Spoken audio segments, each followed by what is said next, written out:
Undisputed, we are live from LA. I'm Jenny Taft here with Skip Bayless, Shannon Sharp on his way to the Hall of Fame. Good morning, guys. I knew you weren't in the Hall of Fame yet. That's what I knew. Yeah. Oh, boy. Skip, I ain't up for no bull jiving this morning. Really? David Griffin got, Skip, You know what? It's about to get ugly. LeBron is having a tough week because we all know the #1 Cowboy fan is LeBron James, right? So his Cowboys are in salary cap calamity with Zeke and Dak and Amari. And now this happens to LeBron? He's having a rough ride, man. Kind of a good point. I hadn't thought about his Cowboys. This might be a little worse than what the Cowboys have going on right now.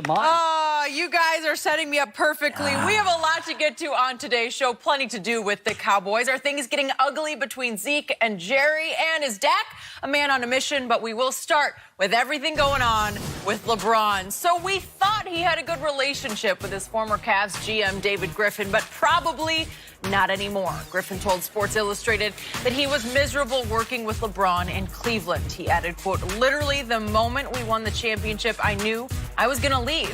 There was no way I was going to stay for any amount of money." Griffin also said about LeBron, quote, "I don't think he's the same animal anymore about winning." After the article was released, LeBron tweeted this. All right. Enough is enough. The throne has been played with too much, and I ain't for horseplay. Ether coming soon. Shannon, do you have a problem with David Griffin's comments?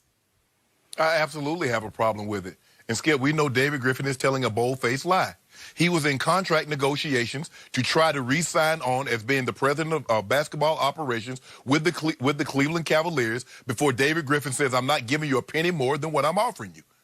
And then he took his name out of the running. So for him to say he was not coming back for any amount of money is a lie. And Skip, you know that is a lie because it went up to the 18th hour before he finally walked away because because Dan Gilbert would not give him a penny more. Skip, miserable. There is no context for miserable. You can't be taken out of context for miserable. Skip, on the way over here, I was going through my mind. I'm trying to think. I'm like, okay, miserable. Does it mean what I think it means? Skip, and I got a couple of definitions. It says being in a pitiable state, causing extreme discomfort or unhappiness. Skip, I did not know that. Beyond. That's news to Skip. me. No, Skip. These last two what got me, Skip.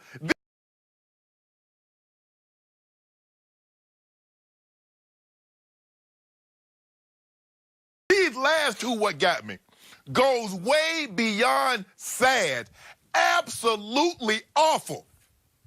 True. Skip, you're in contention. Yes. Skip, you're in contention to win a title every single year. And you're miserable. Even though Kevin Durant says winning a title did not give me the peace, the happiness that I thought it would, he never said he was miserable.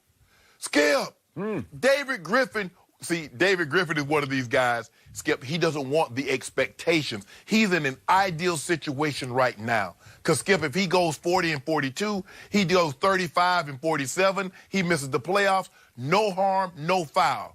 The thing that LeBron James, what these players have now, Skip, is that they have power, and the power that they have is signing 1, 2, 3-year deals. Therefore, they're able to keep their foot on the necks of the organization to make sure that there's no lapse in competing for a title. David Griffin, when you did not resign or what you got fired, basically, to make a long story short, LeBron James tweeted, "Griff, I appreciate what you did, even if no one else does." Last week, when your wife opened up a winery or whatever she opened up, LeBron James tweeted, "Were you miserable then?" Skip, you remember he used to go on NBA TV and talk about how LeBron James had brought into the culture, how LeBron James, you need guys like LeBron James if you want to compete. And now you go get on Woj podcast and you talk about you miserable? Skip, there have only been a handful of guys in NBA history that every year they suit up, the expectation is titles. LeBron James is one of those guys. We know Michael Jordan was one of those guys. We know Magic Johnson, Larry Bird. They've only been a handful that every year the expectation is title or it's nothing.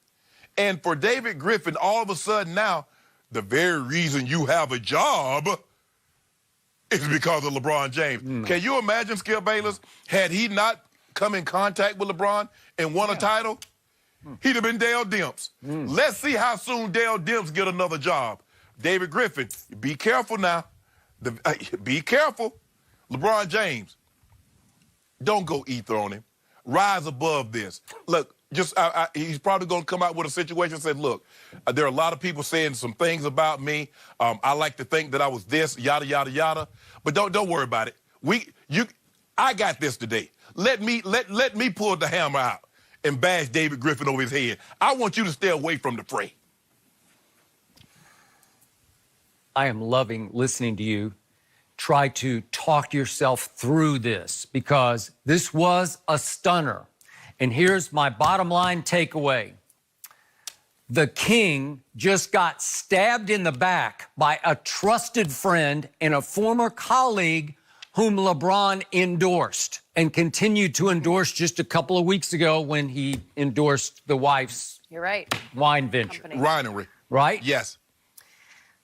This is, you love to refer to the Julius Caesar play by Shakespeare. This is Julius Caesar come to life because Brutus, the trusted friend, stabbed Julius right in the back when Julius least expected it, because this is a shocker, man. I did not see this coming, and I guarantee you LeBron didn't, and Rich Paul didn't, and Maverick Carter and that inner circle did not see this coming, because David Griffin just assassinated the basketball character of the King. That's what he did. He attacked all things LeBron internally. And the point is, David did, and again, you can argue about how good he would be without LeBron. He was an up-and-coming, rising sort of star as a GM figure. Did it help to have? Obviously, it did. Do I think David Griffin can stand on his own as a GM? Well, we're about to see, because he has the makings of something pretty special in New Orleans. So we'll see how that pans out from here on. But I do like the start he got in New Orleans. It helped that he hit the lottery, so he got really lucky right out of the box. But the point is, he worked very closely with LeBron, and the point he made in the Sports Illustrated interview was, LeBron would listen to me. I was the only one who could talk to him man to man. I could tell him what needed to happen, as in I could be critical of LeBron to LeBron, and he responded very well to my criticism. Like, we need to do this because you need to do that. And then Skip, and then you go and betray the man's trust? Okay. But he does come with some credibility because he is highly respected around the league. And remember, he also speaks firsthand because he just traded for 3 young players who spent a year in L.A. with LeBron, trying to coexist in LeBron's realm in L.A. Lonzo, Brandon Ingram, Josh Hart. So and I know that David Griffin has heard the stories from those 3 young Lakers about how hard it was to coexist in LeBron's altitude last year in L.A. And maybe they co-signed on the fact that he's not the animal he once was when it comes to winning. He doesn't. Go ahead. Skip, you covered Michael Jordan at his apex. I did. How did young players respond to Michael Jordan? He wanted vets. He didn't deal with no young players. There were no young players playing heavy minutes with Michael Jordan. Well, LeBron accepted this. He came here for what? And what did I tell you? I told you from the start he was chasing Michael B. Jordan more than Michael Jordan, because he came here in part for Hollywood. And that's what David's saying is he achieved his ultimate goal in Cleveland, in home area, Akron, obviously, and there was nothing left. And LeBron has talked about, well, I've done everything I really wanted to do. Whatever I do in L.A. would be icing on the cake. So LeBron has pretty much validated that premise.